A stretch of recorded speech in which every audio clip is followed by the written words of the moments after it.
Welcome back to MIN 6344. This week we will be discussing learning task. This week we will continue to piece together the components of the Bible lesson as we continue to focus on the middle section of the lesson outline. This video will confirm the value of utilizing a small group task, provide an example, and offer guidelines on how to conduct the task.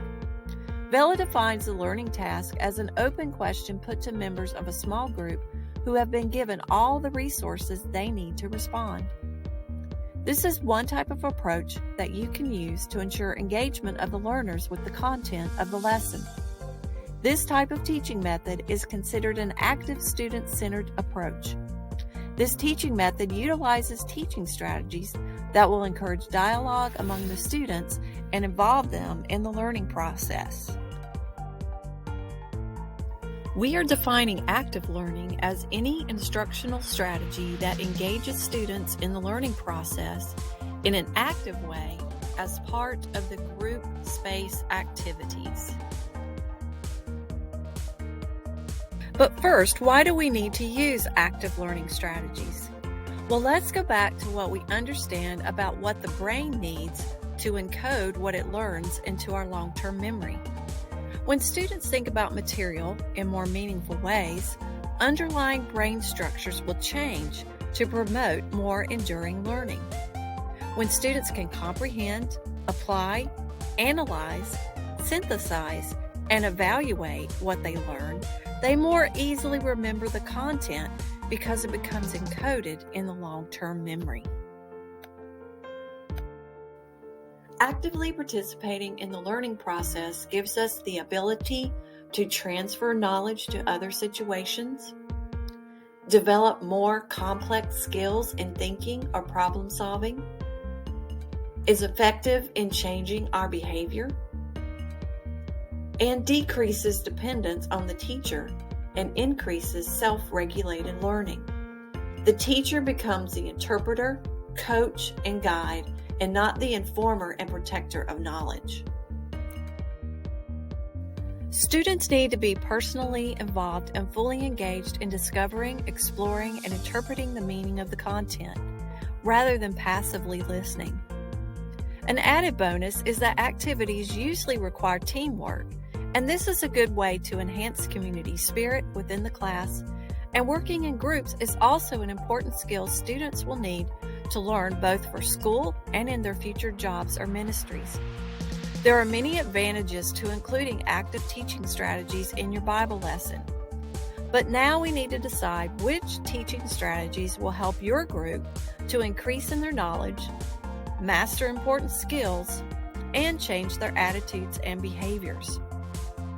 You will find a list of teaching strategies you can incorporate into your lesson on the Canvas site under Module 4.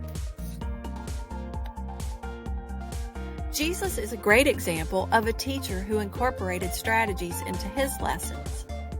He used stories, word pictures, and questions to challenge and train those around him, specifically his disciples. He also used objects or visual elements when he was teaching. For example, he taught the disciples about serving humbly as he physically washed their feet. Adding visual elements and the inclusion of any of our senses during activities enhances a student's learning. Most of the information retained in the brain is visual. Students are more likely to recall your lesson if it is accompanied with a picture. 80 and 90% of all information that is absorbed by the brain is visual. And neuroscientists add that if a student can hold or touch the visual item, learning increases above what happens when the object or picture is simply on a screen. For example, if you are teaching in Matthew 5 and want to highlight the verse, "You are the light of the world," you could turn off the lights and give each person a lighted candle to hold to illustrate how the light illuminates the darkness. Remember, learning takes place when there are changes in our neural networks. This change happens when students elaborate, link, and reconstruct patterns of connection in their brain during a lesson. These changes not only result in new knowledge, but change their beliefs and behaviors too. As the learners verbalize to themselves or others what they are thinking and feeling, it is then that they recognize they are learning. This is why it is so important to debrief. Debriefing is a pause in the lesson when we reflect on the ideas and experiences that help to broaden and deepen the application of the lesson. When learning only focuses on content or words without sufficient attention to context or meaning, the study ends up being largely about retention and recall. Therefore, you need to build pauses and reflection times into your Bible lessons. Here is an example of a task I used in a recent faculty development workshop on the subject of teaching strategies. The purpose of the task was to assist faculty members to acknowledge the need to incorporate more active teaching strategies into their courses. So what I did was I set up 2 flip charts on opposite sides of the classroom. I wrote passive on one flip chart and active on the other chart. I then asked the faculty members to stand in the area between the 2 flip charts to signify what they believe represents their current teaching strategy. For example, if they are lecture-oriented, then they stood closest to the passive flip chart. If they included 2 small group activities, they would move closer to the active chart. Next, I divided the faculty members into 2 groups, and they used the flip charts to answer the following questions. 1. What are the advantages of passive strategies and the disadvantages of active strategies? Group 2 answered what are the advantages of active strategies and the disadvantages of passive strategies. I gave them 5 minutes to discuss and write down their answers. After the 5 minutes, we debriefed and discussed what was written on the flip charts. For application, they wrote down a course that they teach that would be enhanced by incorporating an active strategy that promotes meaningful learning. Before you begin a task, remember these important guidelines. Give clear, detailed instructions. Before the students begin, ask, does everyone understand what they need to do? Set an ending time.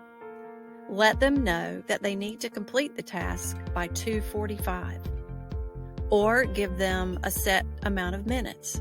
Like for instance, you have 3 minutes to complete this task, and then we'll come back together to discuss. If you say they have 3 minutes, keep time and end the task at the 3-minute mark. If you're not firm on ending on time, then the groups will not stay on task the next time you have an activity. Then when you come back together for the debrief time, invite all the groups to share. Then echo, paraphrase, and affirm their answers. Summarize what they've learned. Remember, active experiences navigate students towards deeper knowledge, behaviors, and skills, producing spiritually mature Christians prepared to continue to know Him and make Him known.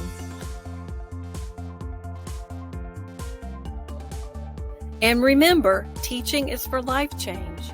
We are not informers, but transformers.